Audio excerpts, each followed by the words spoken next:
மாண்புமிகு பேரவைத் தலைவர் அவர்களே, நம்மளோட குடும்பத்தில் இருக்கிற, நம்மளோட வீட்டில் இருக்கிற நம்ம பாட்டியை, நம்ம அம்மாவை, நம்ம அக்காவை, நம்ம தங்கச்சியை பற்றின ஒரு தீர்மானம். அதை பற்றி பேசுறதுக்கு, அவங்களுக்காக பேசுறதுக்கு நம்ம மனசில் இருந்து, நம்ம இதயத்தில் இருந்து பேசுகிறேன். இதுக்கு முன்னாடி இந்த விஜய்க்கு கிடைச்ச இடத்துக்கும், இதுக்கு முன்னாடி இந்த விஜய்க்கு கிடைச்ச இடத்துக்கும் இன்னைக்கு இந்த விஜய்க்கு கிடைச்சிருக்கிற இடத்துக்கும் மிகப்பெரிய காரணமா இருக்கிறதுல என்னோட பாட்டி, அம்மா, அக்கா, தங்கச்சிங்க தான் மிகப்பெரிய காரணம்ங்கிறத என்னால் மறுக்கவே முடியாது.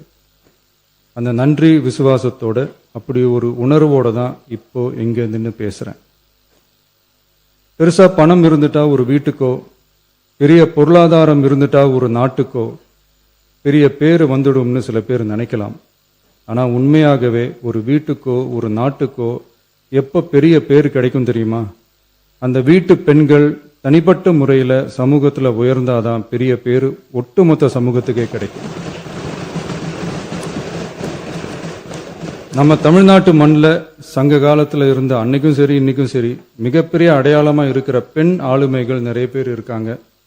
ஔவையார், காக்கை, பாடினியார்னு சங்க காலத்து ஆளுமைகள், கண்ணகி, மணிமேகலை, குண்டலகேசி, இவங்கெல்லாம் இலக்கியத்தில் நிலைச்சு நிற்கிறவங்க. ஆண்டாள், காரைக்கால் அம்மையார், இவங்கெல்லாம் ஆன்மீகத்திலையும் இலக்கியத்திலையும் உயர்ந்த இடத்துல இருக்கிறவங்க. ராணி வேலு நாச்சியார், குயிலி, அம்புஜம் அம்மாள், ருக்மணி லட்சுமிபதி அம்மாள், டாக்டர் முத்துலட்சுமி ரெட்டி அஞ்சலை அம்மாள், மக்கள் சேவகர் அஞ்சலை அம்மாள்னு நம்ம நாட்டோட விடுதலை போராட்டத்தில் கலந்துக்கிட்டவங்க. நம்ம தமிழ்நாட்டு பெண் ஆளுமைகள் நிறைய பேர் இருக்காங்க. சுதந்திர போராட்டத்தில் இருந்து சமூக நீதி போராட்டம் வரைக்கும் கலந்துக்கிட்டவங்க தான் நம்ம தமிழ்நாட்டு பெண்கள். அது மட்டுமா, கல்வி, அறிவியல், அரசியல், நீதி, நிர்வாகம், தொழில்நுட்பம்னு எல்லா டிபார்ட்மெண்ட்லையும் இன்னைக்கு நம்ம தமிழ்நாட்டு பெண்களோட பங்களிப்பு பெருசா இருக்குன்றத யாரும் மறுக்கவே முடியாது. அப்படிப்பட்ட நம்ம வீட்டு பெண்களுக்கு அரசியல்லையும் முன்னேற வழிவகை செய்யணும். அதுக்கு உரிய இடஒதுக்கீடு வழங்கணும். பெண்களுக்கு இடஒதுக்கீடு தர்றது ஏதோ சலுகைன்னு நினைச்சிடக்கூடாது. சமூக நீதி சார்ந்தது, அரசியல் அமைப்பு சார்ந்தது. மாண்புமிகு பேரவைத் தலைவர் அவர்களே, நம்ம நாட்டோட மக்கள் தொகையில ஏறக்குறைய பாதி பேர் பெண்கள் தான். அதனால அனைத்து நிலைகள்லையும் பெண்களுக்கு சம அந்தஸ்து வழங்கப்படணும்.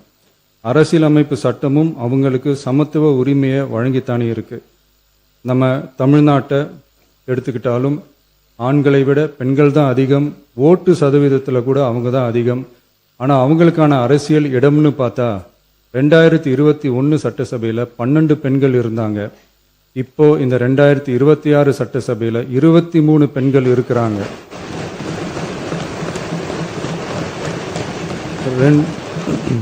ரெண்டு மடங்கு ஆகி இருக்கு. ஆனாலும் சதவீத கணக்குப்படி பெருசா உயரல.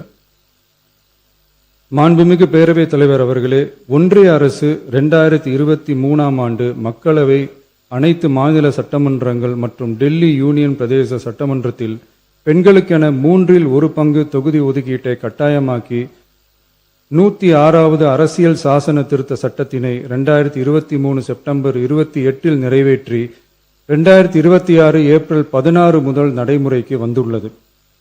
இருப்பினும் மேற்படி தொகுதி ஒதுக்கீடானது மக்கள் தொகை கணக்கெடுப்பு மற்றும் அதை தொடர்ந்து நடக்கும் தொகுதி மறுவரையறை பணிகளுக்கு பிறகுதான் முழுமையாக நடைமுறைக்கு வரும் என்று தெரிவிக்கப்பட்டுள்ளது. மேலும் ஒன்றிய அரசு 2026ஆம் ஆண்டு 131வது அரசியல் சாசன திருத்த சட்ட மசோதாவையும் 2026ஆம் ஆண்டு தொகுதி மறுவரையறை சட்ட மசோதாவையும் தாக்கல் செய்து 2026 ஏப்ரல் 17 3/2 உறுப்பினர்களில் ஆதரவு இல்லாமல் மசோதா நிறைவேறவில்லை. அவ்வாறு மக்கள் தொகை கணக்கெடுப்பு மற்றும் தொகுதி மறுசீரமைப்புடன் பெண்களுக்கான தொகுதி ஒதுக்கீட்டை இணைப்பதால் அதனை நடைமுறைப்படுத்த மேலும் பல ஆண்டுகள் காலதாமதம் ஆகலாம். மாண்புமிகு பேரவைத் தலைவர் அவர்களே, நாடாளுமன்றம் மற்றும் மாநில சட்டமன்றங்களில் மகளிருக்கென 1/3 தொகுதி ஒதுக்கீட்டு செய்து சட்டம் நிறைவேற்றப்பட்டிருந்த போதிலும் அதனை நடைமுறைப்படுத்துவதில் ஏற்படும் கால தாமதத்தினால் அச்சட்டம் நிறைவேற்றப்பட்டதன் நோக்கம் நிறைவேறாமல் காலம் தாழ்த்தப்படும் சூழ்நிலை உருவாகியுள்ளது. இது பெண்களின் அரசியல் உரிமையை மறுக்கும் செயலாகும். எனவே மகளிருக்கான தொகுதி ஒதுக்கீட்டை மக்கள் தொகை கணக்கெடுப்பு மற்றும் தொகுதி மறுவரையுடன் இணைத்து அதனை ஒத்திவைக்க கூடாது. மேற்படி தொகுதி ஒதுக்கீட்டை விரைந்து நடைமுறைப்படுத்துவதற்கு உரிய நடவடிக்கைகள் எடுக்கப்பட வேண்டும் என தமிழ்நாடு அரசு ஒன்றிய அரசை வலியுறுத்துகிறது. மாண்புமிகு பேரவைத் தலைவர் அவர்களே, நம்ம டிவிகே அரசு பெண்களுக்கான அரசியல் அதிகாரம் வழங்குறதுல முன்னோடி மாநில அரசாதான் இருக்கு. 4 பெண் அமைச்சர்கள் இருக்கிறாங்க. பெண்கள் பாதுகாப்புக்கு சிங்கப்பெண் சிறப்பு அதிரடிப்படை இருக்கு. பெண்களுக்கான பாதுகாப்புல பெண்களுக்கான இம்பார்ட்டன்ஸ்ல டிவிகே அரசு ரொம்ப கவனமா தான் இருக்கு. இனியும் அப்படிதான் இருக்கும். உள்ளாட்சியில பெண்களுக்கு 50% இடஒதுக்கீடு கொடுத்ததும் இன்னைக்கு ஆயிரக்கணக்கான பெண்கள் மக்கள் பிரதிநிதிகளா மாறி இருக்காங்க. அவங்களோட தலைமை பண்பும் ப்ரூவ் ஆகி இருக்கு. அதே மாதிரி பெண்களோட வெற்றிய சட்டமன்றத்திலையும் பார்லிமெண்ட்லையும் எக்ஸ்டெண்ட் பண்ண வேண்டிய நேரம் வந்துருச்சு. மாண்புமிகு பேரவைத் தலைவர் அவர்களே, இன்று இந்த பேரவையின் வாயிலாக பெண்களுக்கான 33% இடஒதுக்கீட்டை இனியும் தாமதிக்காமல் நடைமுறைப்படுத்த வேண்டும் என்று ஒன்றிய அரசை வலியுறுத்துகிறோம். இது பெண்களுக்கான சலுகை இல்லை, இது அவர்களுடைய ஜனநாயக உரிமை. இது ஒருவருக்கான வெற்றி அல்ல, இது இந்திய ஜனநாயகத்தின் வெற்றி. ஒரு பெண் அதிகாரம் பெறும்போது ஒரு குடும்பம் உயர்கிறது. ஆயிரக்கணக்கான பெண்கள் அதிகாரம் பெறும்போது ஒரு நாடே உயர்கிறது. மக்கள் தொகை கணக்கெடுப்பு மற்றும் தொகுதி மறுசீரமைப்புடன் பெண்களுக்கான தொகுதி ஒதுக்கீட்டை இணைப்பதால் ஏற்படும் காலதாமதத்தின் காரணமாக பெண்களுக்கான தொகுதி ஒதுக்கீட்டை ஒத்திவைக்க கூடாது என்றும் அதை விரைவாக அமல்படுத்த தகுந்த அரசியலமைப்பு மற்றும் சட்டப்பூர்வ நடவடிக்கைகள் எடுக்கப்பட வேண்டும் என்றும் தமிழ்நாடு அரசு ஒன்றிய அரசை வலியுறுத்துகிறது.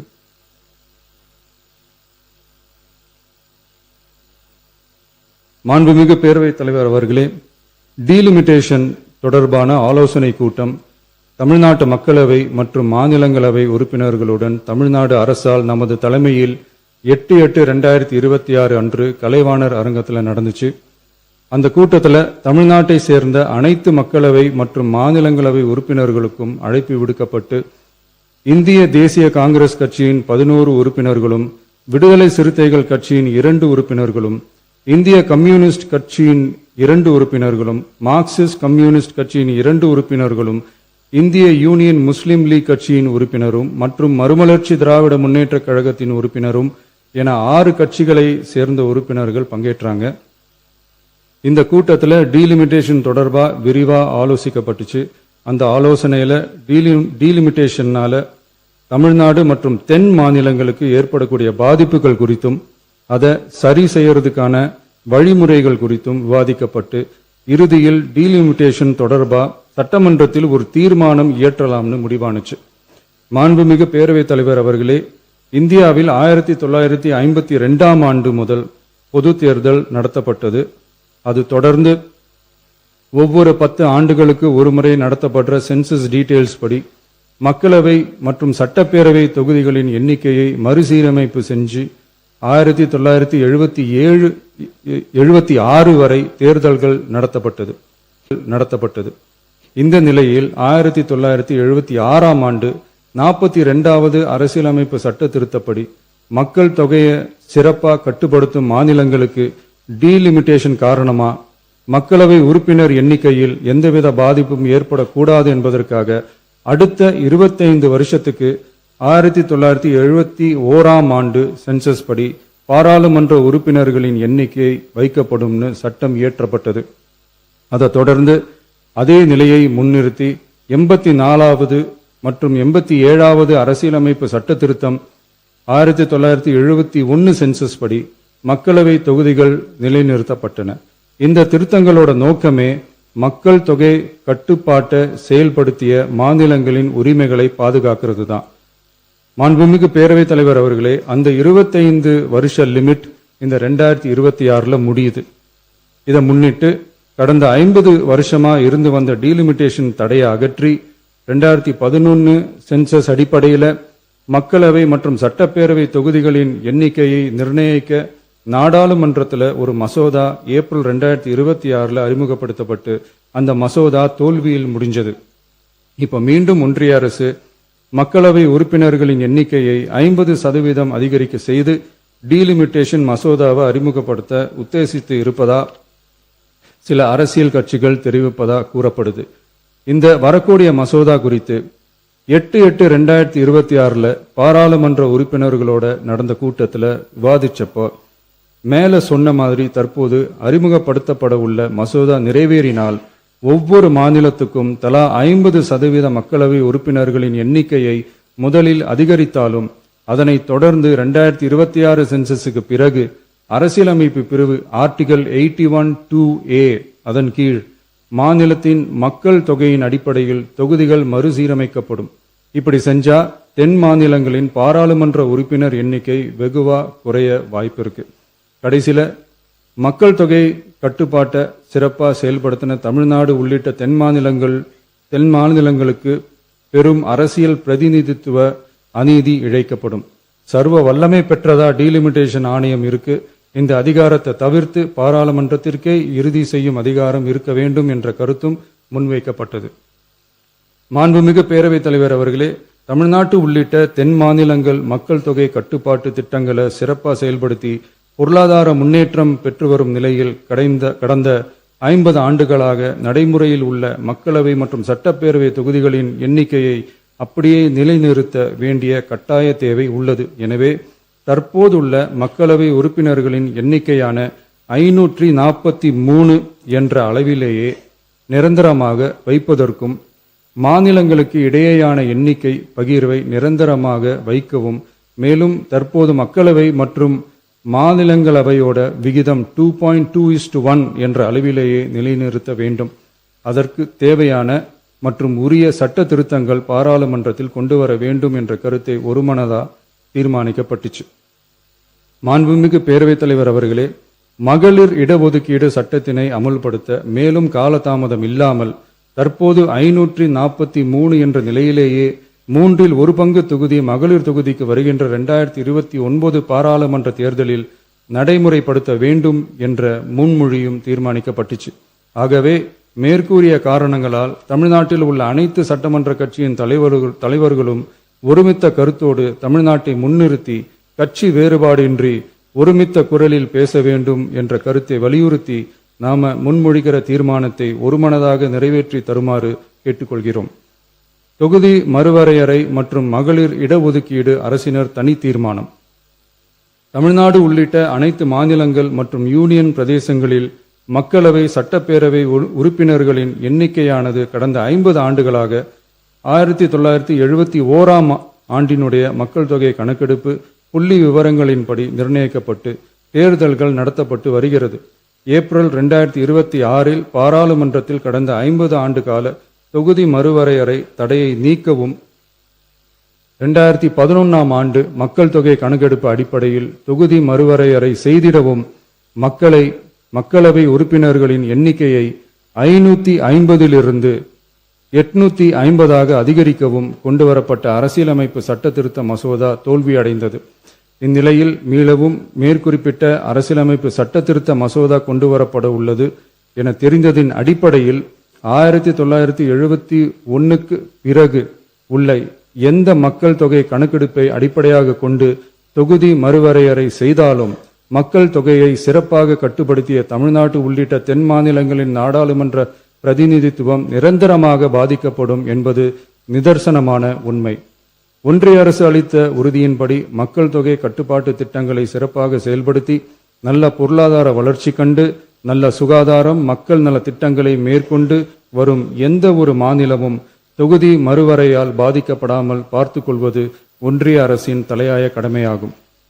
எனவே தற்போதுள்ள மக்களவை உறுப்பினர்களின் எண்ணிக்கையான 543 என்ற அளவிலேயே நிரந்தரமாக வைப்பதற்கும் மாநிலங்களுக்கு இடையேயான எண்ணிக்கை பகிர்வை நிரந்தரமாக வைக்கவும், மேலும் தற்போது மக்களவை மற்றும் மாநிலங்கள் அவையினுடைய விகிதம் 2.2:1 என்ற அளவிலேயே நிலைநிறுத்த வேண்டும் என்றும், அதே வேளையில் பெண்களுக்கான 33% இடஒதுக்கீட்டை காலதாமதமின்றி தற்போது 543 தொகுதிகளின் அடிப்படையிலேயே 2029ஆம் ஆண்டு மக்களவைத் தேர்தலில் நடைமுறைப்படுத்த வேண்டும் என்றும் ஒன்றிய அரசை வலியுறுத்தி தமிழ்நாடு சட்டமன்ற பேரவை கீழ்க்கண்ட தீர்மானங்களை ஒருமனதாக நிறைவேற்றுகிறது. 1.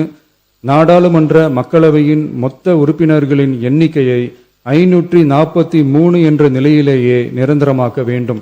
2.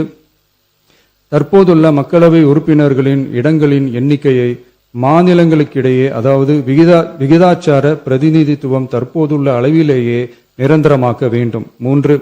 வரவிருக்கும் மக்களவை பொது தேர்தலிலும் அதன் பிறகு சட்டமன்ற பொது தேர்தல்களிலும் 1/3 தொகுதி ஒதுக்கீட்டு பலனை பெண்கள் பெறுவதை உறுதி செய்ய வேண்டும் என ஒன்றிய அரசை தமிழ்நாடு சட்டமன்ற பேரவை ஒருமனதாக வலியுறுத்துகிறது.